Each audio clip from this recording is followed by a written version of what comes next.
मराठा आंदोलक मनोज जरांगे पाटील यांच्या आमरण उपोषणाचा 5वा दिवस आहे। काल खरं तर त्यांची प्रकृती खालावल्यानं मराठा समाज जो आहे तो राज्यभरातून अंतरावली सराटीमध्ये दाखल होत होता आणि आपण जर पाहिलं तर आज धाराशिव आणि बीड बंदची हाक जी आहे ती सकल मराठा समाजाकडून देण्यात आलेली आहे।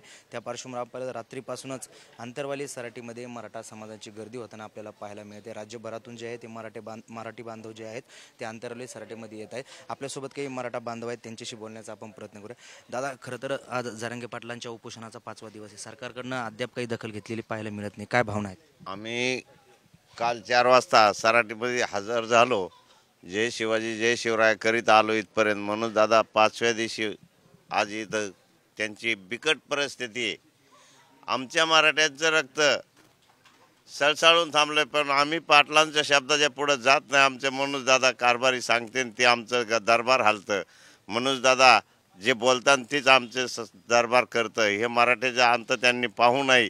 एक रस्ते रखा, रस्ते आडवा, लाईटी घालवा, दुनिया करा, ह्या जी खोड्या चालल्या सराटीच्या पाहुण्यांचे आमचे हाल चालले।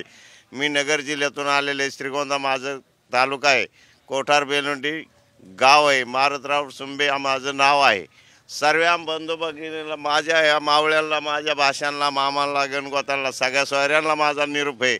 जोपर्यंत आपल्या मनोज दादाची गुढी सरकार नीट देत नाही तोपर्यंत शिवबाच्या छेडी खालून आम्ही सरकार कुठं हलू देणार नाही। शिवबाची छेडी त्यांच्या डोक्यात लावल्याशिवाय आम्ही सोडणार नाही।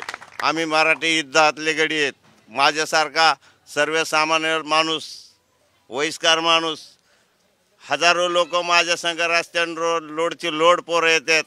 श्रीगोंद्याच्या माग आमची सभा झाली मनोज दादाची, तुम्ही बघावा लाईव्हवाले सगळे पत्रकार लोकांना माझी आताची विनंती आहे की आमच्या केशी टाकायला वरून आदेश आहेत म्हणले। अरे वर तर आभाळ आहे, पाणी आहे, वर आदेश खालूनच चालले असते रेल्वेने कुठं आतमध्ये बसून।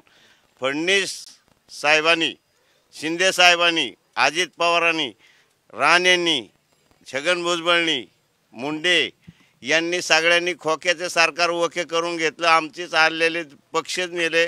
मी शहरसेनापती बाळासाहेब ठाकरे यांच्या काळात आम्ही शिवसेना मुंबईमध्ये लावली।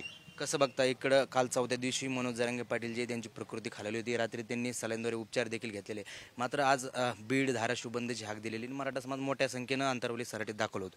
तुम्ही तर बघू शकता, आता 5वा दिवस आहे, 5वा दिवस आहे। पाटलाकडे बघितल्यावर वाटतंय कुणाच्या बी डोळ्यात, कुणाच्या सुद्धा कोण सुद्धा म्हणणार नाही हा माणूस आज मरणाच्या खाईत आहे।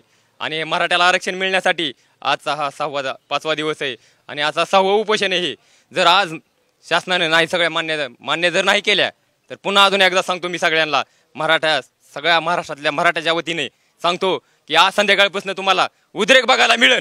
मी एवढं सांगतो फक्त, हे आज बघितलं ना ह्या चेहऱ्याकडे तर आमच्या पोटात आमच्या अंगावर काटा येतोय। आज आमच्यासाठी हा रात्र उपाशी अन्नाचा कण नाही पोटात आणि ह्या मराठ्याला आरक्षण मिळण्यासाठी पाटील जीवाचं रान करून धरणी माय बघा, तुम्ही धरणी मायवर सुद्धा बघता सुद्धा डोळा सुद्धा उघडा नाही असतं त्यांचा। खरं तर मनोज जरांगे यांच्या मागण्या लवकरात लवकर मान्यवर नाही तर उद्रेक बघायला मिळेल असं म्हणतात। काय सांगाल दादा, इकडं मनोज जरांगे पाटील यांची प्रकृती खालावते, तब्येत खालावली आहे, सलाईनद्वारे उपचार सुरू आहे, सरकारशी काही संवाद होत नाही, सरकार दखल घेत नाही अद्यापर्यंत। सरकारने लवकरात लवकर दखल घ्यावी। दखल जर न घेतल्यानंतर हा समाज तुम्ही बघायला लागलो की आज बंद असताना सुद्धा इतके लोक आलेले आहेत आणि आणखीन जास्त लोकांचं इकडे निघण्याच्या मार्गावर, परंतु जागोजागी रस्ते ब्लॉक आहेत, कुठं बंद आहे म्हणून समजा हे, आणि सरकार कुठंतरी दबाव आणायला लागले किंवा कुठं जिथं काही सभा झाल्या किंवा काही ठिकाणी असं झालं किंवा जिथं सभा झाल्यात काही समजा मोर्पे होते किंवा त्या सभेचे कुणी कामं करीत होते त्यांच्यावर कुठून तरी प्रेशर आणलं जाते किंवा त्यांच्यावर प्रेशर आणून किंवा चला तुम्ही उद्या इथं दंगल करू शकता, काय करता म्हणून त्यांच्या सह्या घेतल्या जात आहेत। कुठंतरी टार्गेट केलं जाते मराठा समाजाला, परंतु मराठा समाजाला टार्गेट करणं हे सरकारला इतकं सोपं रात जाणार नाही। कारण का मराठा समाज हा एकदा रस्त्यावर उतरल्याच्या नंतर भल्यांची वाट लावल्याशिवाय मात्र मराठा समाज गप्प बसणार नाही। ही मतं अंतरवाली सराटीतून मी एक वही करीत आहे किंवा विनंती किंवा लवकरात लवकर आम्हाला ज्या दादांच्या मागण्या आता ते लवकरात लवकर आमच्या मागण्या पूर्ण करून आमच्या दादांना आज 5वा दिवस आहे असं वर बघितलं कुणाला पण वाटतं किंवा दादांचं 5 दिवस जर अन्नाचा कण नसला पोटात तर किती वेदना माणसाला 5 मिनिटं संद वेदना होत्या। तर हा मराठा समाज आता गप्प बसणार नाही, ही एक देखील इशारा मी देणार आहे की आता दादांनी जर सांगितलं की बाबा दादा जर म्हणले की एकदा होऊ द्याच म्हणले तर त्यानंतर अख्ख्या तलवारी सुद्धा बाहेर काढून सुद्धा आम्ही रस्त्यावर उतरणार आहेत। आता मात्र मराठा समाज गप्प बसणार नाही। दादा आपण पाहिलं तर इकडे जरांगे पाटील जे ते मराठा समाजाला ओबीसीतून आरक्षण मिळावं म्हणून उपोषण करतात, तर त्यांनाच प्रत्युत्तर म्हणून मराठ्यांना ओबीसीतून आरक्षण मिळवून यासाठी ओबीसी समाज देखील उपोषण या ठिकाणी सुरू आहे. कुठेतरी विरोध होतोय. आता कसं असते बघा, मनोजदादा जरांगे पाटील हा 6 कोटी मराठ्यांचं काळीज आहे आणि आज 6 कोटी मराठ्यांचं काळीज या ठिकाणी बसलेलं आहे. पण द्वेष भावनेतून कुठंतरी आज गेले 40 वर्षापासून लढा हा लढत असताना मनोजदादा जरांगे पाटलांच्या माध्यमातून कधीच मराठा समाज एका ठिकाणी न येणारा मनोजदादा जरांगे पाटलांच्या हाकेवरती एका ठिकाणी जमायला लागलाय. कुठंतरी त्यांच्या मनात द्वेषभावना निर्माण झाली म्हणून ते द्वेषभावनेच्या पोटी दादा जे काही करतील ते कॉपीज करण्याचा पद्धत करतात. त्यांनी त्या दादाच्या व्यतिरिक्त काही एक केलेलं नाही आतापर्यंत. दादा जे करतात ना सेम तेच करतात. दादा उपोषण कुठं करतात त्याच्या समोरच येऊन बसायचं.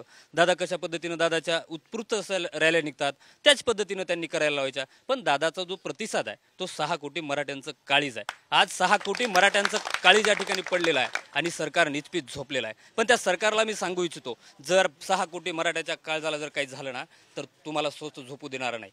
कारण दादांच्या मागण्या जे हैदराबाद गॅजेट आहे, मुंबई गव्हर्नमेंट गॅजेट आहे, सातारा गॅजेट आहे, हे लागू करावं आणि महाराष्ट्रासह अंतरवालीसह महाराष्ट्रातले गुन्हे मागे घ्यावे. अन्यथा महाराष्ट्रातला मराठा समाज दादांच्या फक्त एका शब्दासाठी, दादांनी एकदा शब्द जर सांगितला ना तर महाराष्ट्रामध्ये तुम्हाला फिरणं सुद्धा मुश्किल होईल. कारण दादांच्या सोबत काम करणारे छत्रपती शिवरायांचे मावळे आहेत आणि छत्रपती शिवरायांचा इतिहास हा जगविख्यात इतिहास आहे. गनिमी कावा माहीत आहे आणि छत्रपती शिवाजी महाराजांनी अवघ्या काही क्षणाशी मुघलांना सळो की पळो करून सोडलेला आहे आणि जरांगे पाटील सुद्धा तेच करतात. आणि जरांगे पाटलांचा आदेश हा मराठ्यांसाठी हा शेवटचा आदेश आहे आणि त्याच धर्तीवर जरांगे पाटलांच्या आदेशासाठी सर्व महाराष्ट्रातील 6 कोटी मराठे शांत आहेत. दादांनी सांगल्याच्या नंतर कोणालाही रस्त्यावर फिरू देणार नाहीत. हे सरकारनं आणि विशेषतः शिंदे सरकारनं हे ध्यानात घ्यावं आणि तात्काळ मनोजदादा जरांगे पाटलांच्या ज्या काही मागण्या आहेत ते मान्य कराव्या.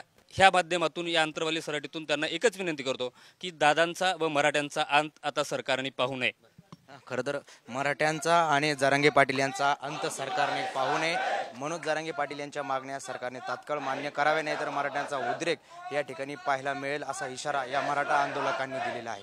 अक्षय शिंदे, साम टीव्ही न्यूज, अंतरवाली सराटी, जालना. देश विदेशातील प्रत्येक घडामोडींचे लाईव्ह अपडेट मिळवण्यासाठी आता साम टीव्हीच्या सर्व सोशल मीडिया प्लॅटफॉर्मला लाईक, फॉलो आणि सबस्क्राईब करा.